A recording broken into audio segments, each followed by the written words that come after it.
All right, I'm the Flat Rate Master, and let's see what's going on around the shop. First off, Eric's on vacation, so he's not here, so everybody else is using his bays.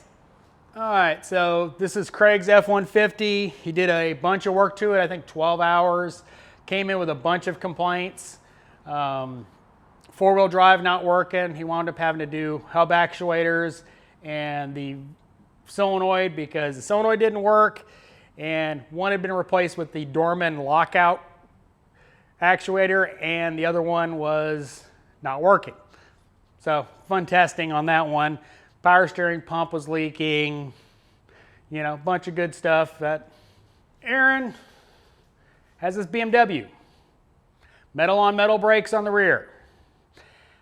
That would be fun, except the last person cross-threaded one of the lug bolts.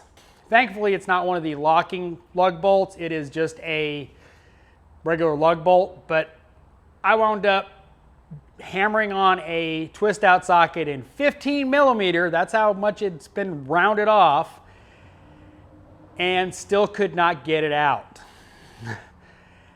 Finally, we had to sell the customer, drilling it out, putting a new hub in it because it is toast. Aaron spent a bunch of time drilling it, and then I came over and then unibitted it and broke the seat out so it wouldn't tear up the wheel. We were able to save the wheel, but the lug bolt is just, don't cross thread lug bolts. If you do, pull them back out and fix them. But anyway, it's out. He's gonna do brakes in the morning. All right, this Jeep is mine, and unfortunately it's still here. I think close to 9 hours. It came in with check engine light, brake noise, and, well, and coolant gauge not working, and lightning bolt on the dash, evap codes, and coolant temp sensor low voltage codes. Brakes were simple, four-wheel brake jobs. Rears were on the screamers, fronts were under 2 mil. Evap, ISM, you know, leak detection pump, pretty easy. The low voltage code for the coolant temp sensor was the interesting one. It was reading 0.025 volts. And obviously that's not right.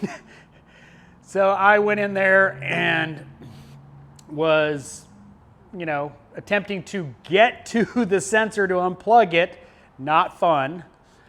3.6 by the way. And when I was trying to find it, I felt the wiring harness for it and, well, crunch, and realized that it had a wiring issue, and sure enough, I had 2.5 volts instead of 0.025. So unfortunately, Jeep sent me the wrong harness to replace that connector, so I can't fix it until I get the right one in. So it's kind of dead in my bay right now, waiting on that harness to come in tomorrow. We'll see if it happens. Everything else is done, ISM's in. My other bay's empty. All right, this one was kind of funny. Came in on a phone quote for a condenser and signed it to Craig. He brought it in, did the normal checks.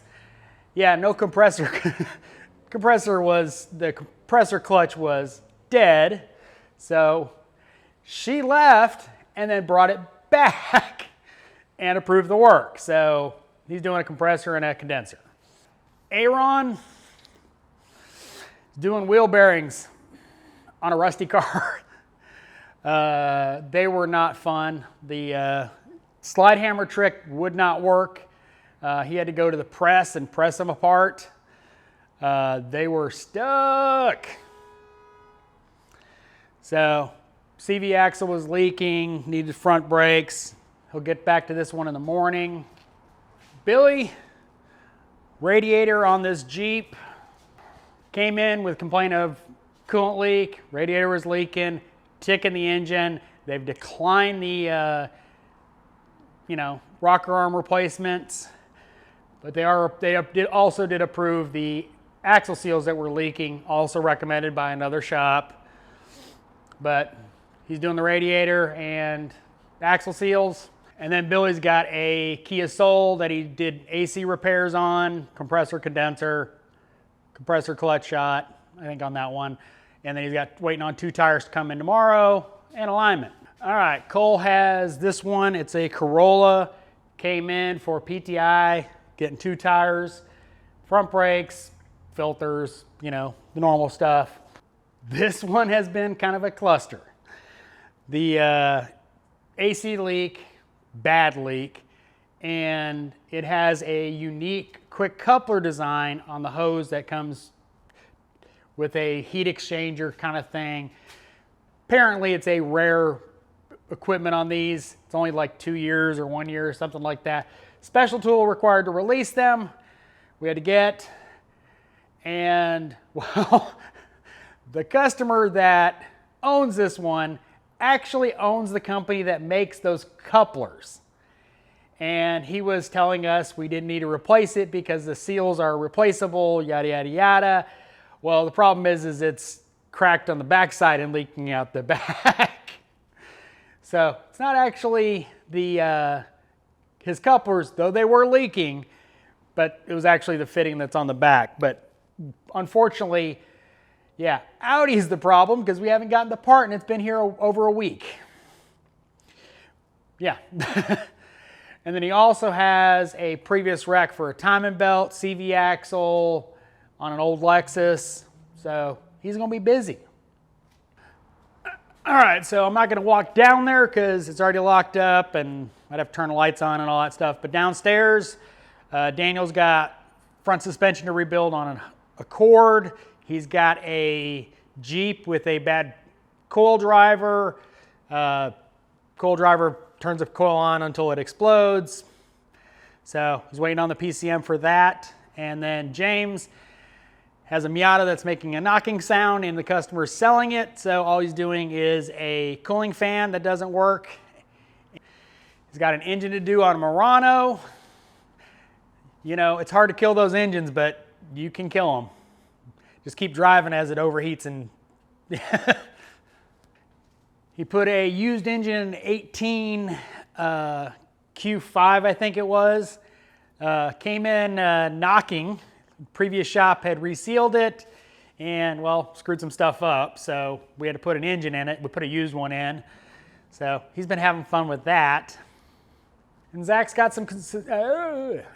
has some suspension work on a Jeep. Whatever comes in tomorrow. As always, thanks for watching. I am the Flat Rate Master.